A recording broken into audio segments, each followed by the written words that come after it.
розподіляються гроші у британській системі. I mean, you know, I don't know how many people were alive in 1990. Я не знаю, скільки з вас вже були у 91-92 році, адже ви, напевно, But you know, the old Soviet system where, you know, the shoes were always of the same size, the same type. Ви знаєте, що все було однакове, розміри однакові, типи одягу, взуття однакові.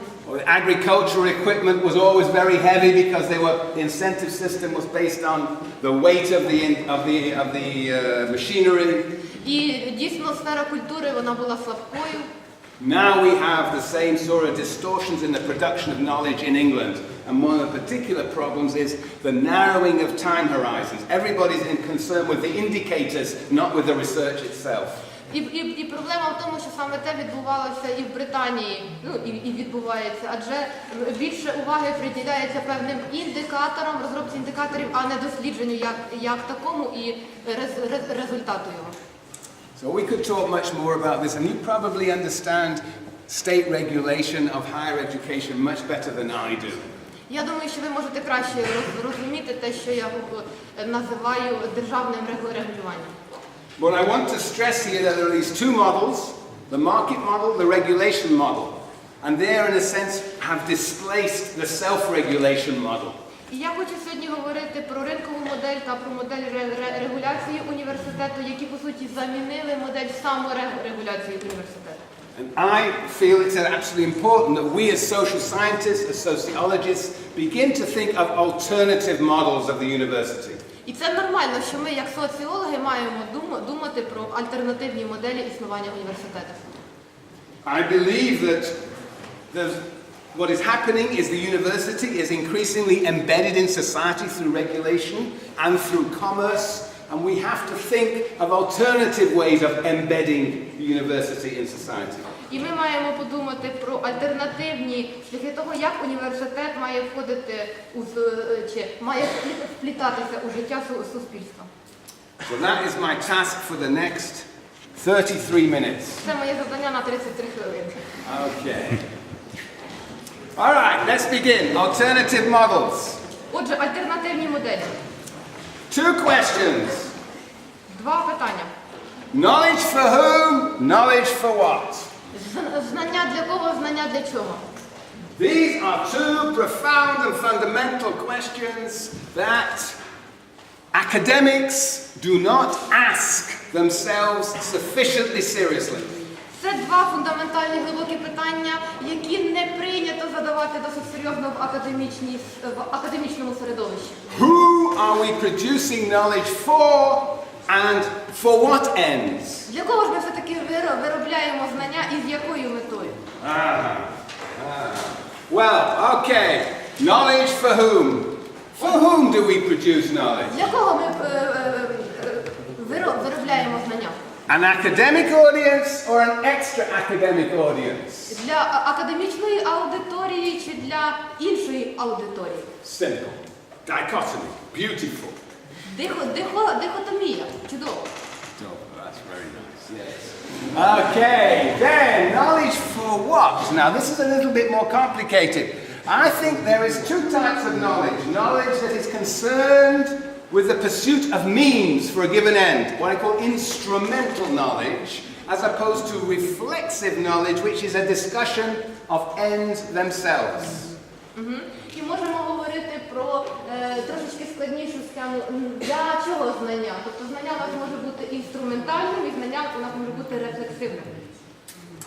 Yes. Now this is an old distinction in sociology. You can find it in Max Weber.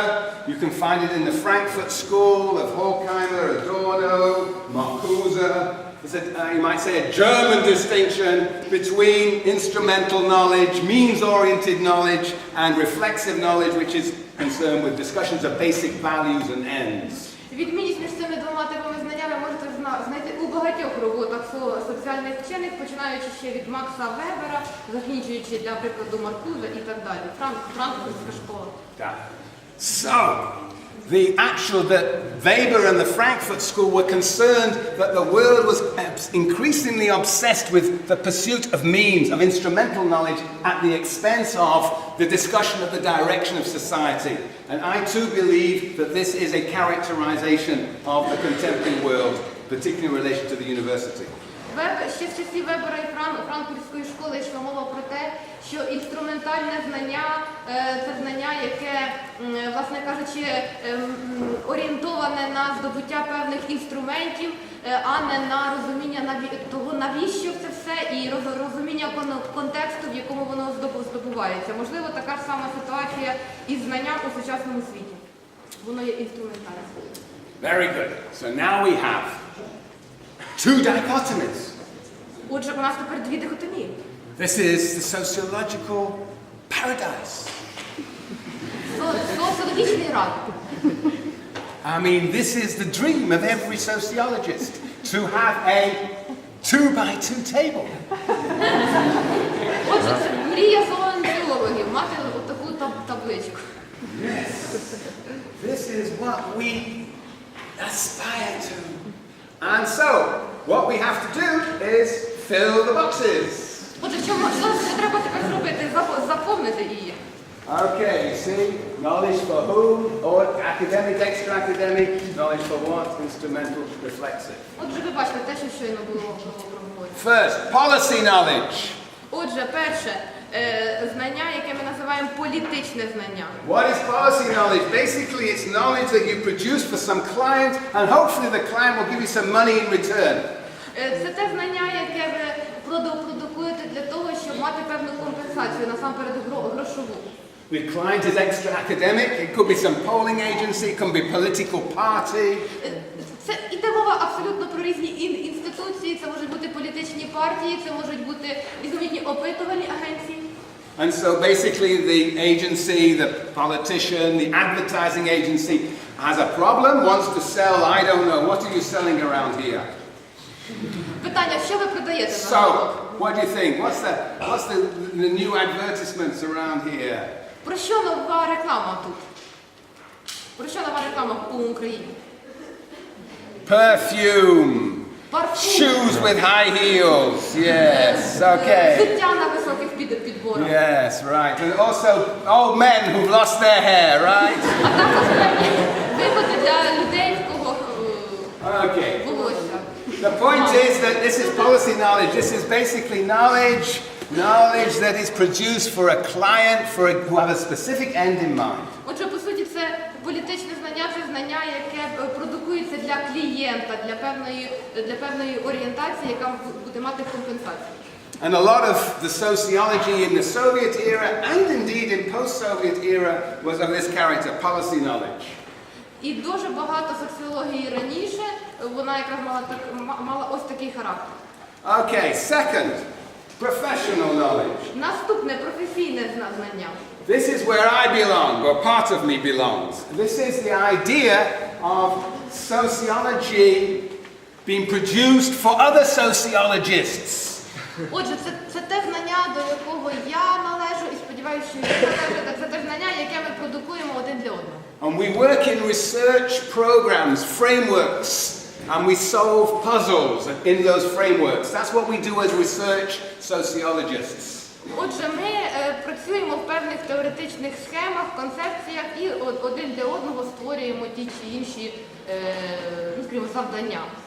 So it's instrumental in the sense that the research frameworks we operate with take for granted a set of assumptions, theoretical, value assumptions, methodological assumptions. Для того, щоб оперувати таким знанням, потрібно мати, звичайно, певне початкове знання і мати спільні методологічні установки, мати спільне розуміння методів і так далі. Very good.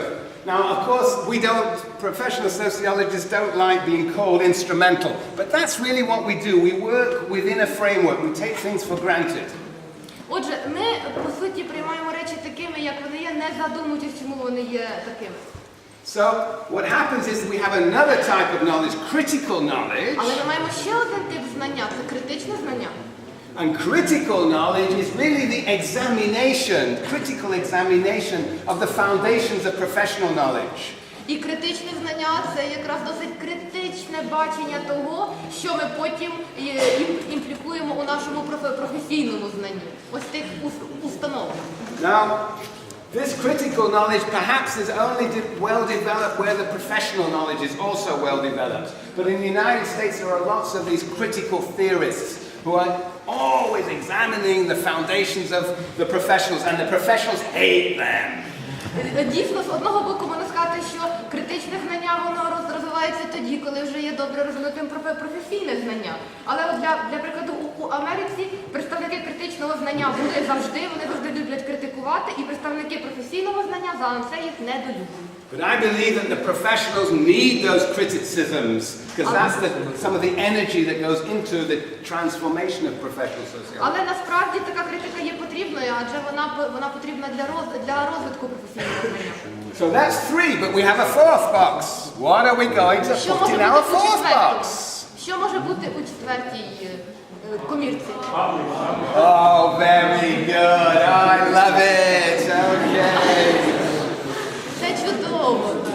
Oh, right. Okay, yes, public Отже, sociology. останнє знання – це публічне знання. That's right.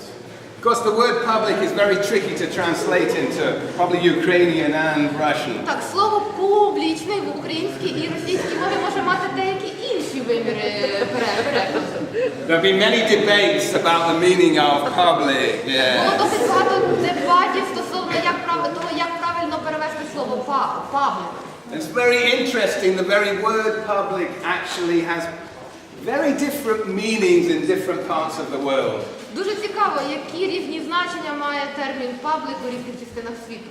But anyway, the idea is very simple, that this is public sociology or public knowledge is knowledge that involves a dialogue, a discussion, a conversation between the sociologist and the lay population. І відповідь на те, що ж це таке публічне знання чи публічна соціологія, до якої я вже ось підійшов, це таке